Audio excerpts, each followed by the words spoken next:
दोस्तों पिछले कुछ दिनों से आईबीपीएस के खिलाफ प्रोटेस्ट चल रहा है और बहुत से लोग हमसे ये पूछ रहे थे कि भैया आप शांत क्यों, सर आप शांत क्यों, आपका क्या ओपिनियन है इस पूरे मैटर में। तो आज की वीडियो में उसी के बारे में बात करने वाले हैं।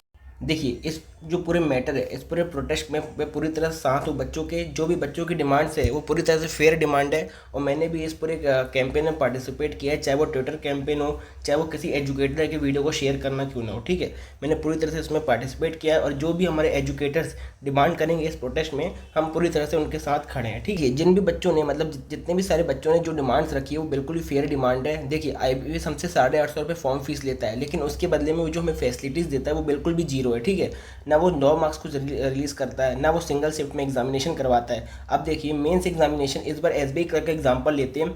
मेंस एग्जामिनेशन कोई लाखों में बच्चे नहीं देते, मतलब 5 लाख 6 लाख बच्चे नहीं देते, मुश्किल से 1,40,000 बच्चे देते हैं। और आईबीपीएस पीओ में ये रेशियो और भी कम हो जाता है। एसबीआई पीओ में, एसबीआई क्लर्क में इस बार वैकेंसी बहुत ज़्यादा थी, इसलिए ये रेशियो बहुत ऊपर बढ़ गया, मतलब 1,40,000 के आसपास हो गया। ठीक है, लेकिन अगर हर साल तो इतनी वैकेंसी नहीं होती है, आईबीपीएस पीओ में कम वैकेंसी होती है, तो उनका एग्जामिनेशन तो सिंगल शिफ्ट में कराना चाहिए था। ठीक है, ये प्रॉब्लम आईबीपीएस पीओ में भी हुई थी मेंस में, जिसमें 2 शिफ्ट में पेपर कराया गया था और इतना गंदा नॉर्मलाइजेशन हुआ था। मैं खुद उसका मतलब विक्टिम हूँ। मेरा पेपर सेकंड शिफ्ट में था और मेरे मार्क्स बहुत ज़्यादा कम हो गए थे।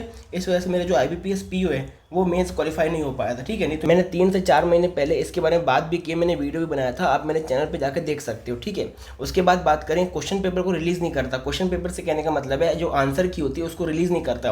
उसके मुकाबले में जो एसएससी है वो 100 रुपये फॉर्म की फीस लेता है, चाहे वो यूपीएससी को तो छोड़ो, एसएससी है जो छोटे मोटे एग्जाम होते हैं एसएससी के, वो 100 रुपये एग्जाम फीस लेता है। ठीक है, लेकिन वो भी आंसर की रिलीज़ करता है। हालांकि उसके में भी जो इस नॉर्मलाइजेशन वाला इशू है, सिंगल शिफ्ट वाला इशू है, वो वहाँ पर भी परसिस्ट करता है, वहाँ पर भी बच्चे डिमांड कर रहे हैं। लेकिन जो ये आंसर की वाली बात है, ये वहाँ पर अच्छी है, आईबीपीएस को भी अडॉप्ट करनी चाहिए। ठीक है, मेंस एग्जामिनेशन 850 फॉर्म फीस लेने के बाद भी, ऑल ओवर इंडिया में सेंटर होने के बाद भी वो मेंस एग्जाम को सिंगल शिफ्ट में कंडक्ट करवा सकते हैं, लेकिन फिर भी ये सिंगल शिफ्ट में नहीं करवाते।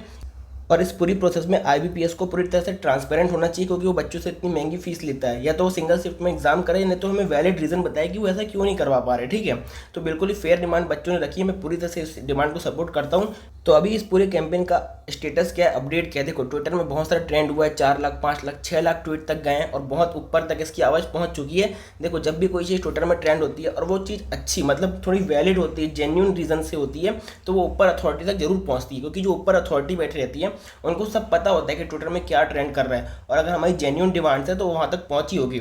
जितने भी सारे एजुकेटर्स हैं बैंकिंग एग्जामिनेशन के, शायद पहली बार ऐसा हुआ होगा कि वो सब यूनाइटेड हैं और सब फोर फ्रंट में आके हमारे लिए डिमांड को रख रहे हैं। ठीक है, तो ये बहुत अच्छा पॉजिटिव साइन है हमारे लिए कि वो बच्चों के लिए लड़ रहे हैं। ठीक है, तो ये इसका इंपॉर्टेंट इम्पैक्ट हमें देखने को मिला है। पर ये सब तो हो रहा है और मेरी आपसे बस एक एडवाइस भी है। देखो, आप ट्विटर में कैंपेन में पार्टिसिपेट कर रहे हो, बिल्कुल करो। ठीक है, लेकिन आईबीपीएस है ना, वो एक ब्यूरोक्रेटिक ऑर्गेनाइजेशन है और हमारे इंडिया में जो ब्यूरोक्रेसी है उसकी हमें अपैथी देखने को मिलती है। मतलब जितने भी जो ऑफिसर वहाँ काम करते हैं उन्हें कुछ भी फर्क नहीं पड़ता कि बच्चों की क्या डिमांड है, बच्चे क्या सोच रहे हैं, उनको तो बस अपने एसी वाले रूम में बैठना है, क्योंकि वो उस चीज़ में कंफर्टेबल हो चुके हैं। ठीक है, तो मुझे ऐसा लगता है कि बहुत कम चांसेस है कि आईबीपीएस कुछ एक्शन ले, क्योंकि वहाँ का माइंडसेट ऐसा बन चुका है, वो कंफर्टेबल हो चुके हैं।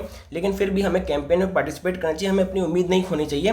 तो इसलिए मेरी ये आपसे मतलब एडवाइस ये है कि आप ट्विटर में पार्टिसिपेट करो, एजुकेटर्स के साथ जुड़ो, उनको मोटिवेट करो, ताकि वो, क्योंकि उनके पास रीच बहुत ज़्यादा है। ठीक है, तो उनकी वीडियोज़ को शेयर करो और उन लोग आवाज़ आपके ऊपर तक पहुँचाएंगे। लेकिन इतना करने के बाद आपको अपनी पढ़ाई वापस कंटिन्यू करनी है, आपको दिन भर इसी में नहीं लग रहना। ठीक है, क्योंकि ऐसे बहुत चांसेस है। आप एसएससी का एग्जाम्पल उठा के देखो, अब यूपीएससी का एग्जाम्पल उठा के देखो। अभी तो हम ट्विटर कैंपेन कर रहे हैं, लेकिन एसएससी के बच्चे, यूपीएससी के बच्चों ने दिल्ली में जाके प्रोटेस्ट तक किया, फिर भी उनकी डिमांड्स नहीं सुनी गई। ठीक है, तो इसलिए बहुत ज़्यादा चांसेस हैं कि वो आईबीपीएस इग्नोर कर दे और वो जैसा चलता आ रहा है वैसे ही करता है। इसलिए मैं आपको कह रहा हूँ, आप सारी चीज़ें करो, ट्विटर में पार्टिसिपेट करो, लेकिन एट द एंड आके अपनी पढ़ाई स्टार्ट कर दो। क्योंकि एक चीज़ तो श्योर है, आईबीपीएस आंसर की और रॉ मार्क्स स्कोर रिलीज करेगा कि नहीं करेगा वो श्योर नहीं है। लेकिन एक चीज़ जरूर श्योर है कि आईबीपीएस का नया कैलेंडर आ चुका है, वो टाइम से एग्जामिनेशन जरूर करवाएगा। आईबीपीएस की लाख बुराई हो, लेकिन एक अच्छा ये है कि वो टाइम से एग्जाम कंडक्ट करवाता है और रिजल्ट भी देता है। एक दो मतलब एक्सेप्शन को छोड़ दें तो टाइम से इसका एग्जाम होता है और रिजल्ट भी आता है। तो इस बार आईबीपीएस क्लर्क और पीओ का एग्जाम पहले होने वाला है, आरआरबी का बाद में होने वाला है, तब उसकी पढ़ाई में लग जाओ। कोई भी डाउट मुझे कमेंट सेक्शन में पूछ सकते हो। बहुत जल्द मैं एक स्ट्रेटेजी वीडियो भी लाने वाला हूँ। लास्ट टाइम मैंने भी आईबीपीएस क्लर्क दिया था, मेरा प्रीलिम्स क्वालिफाई हो गया था और आईबीपीएस पीओ का भी प्रीलिम्स क्वालिफाई हो गया था। ठीक है, तो उसकी अच्छे से स्ट्रेटेजी मैं आपको समझाऊंगा। तब तक के लिए गुड बाय। कोई भी डाउट हो कमेंट सेक्शन में पूछ सकते हो। ठीक है।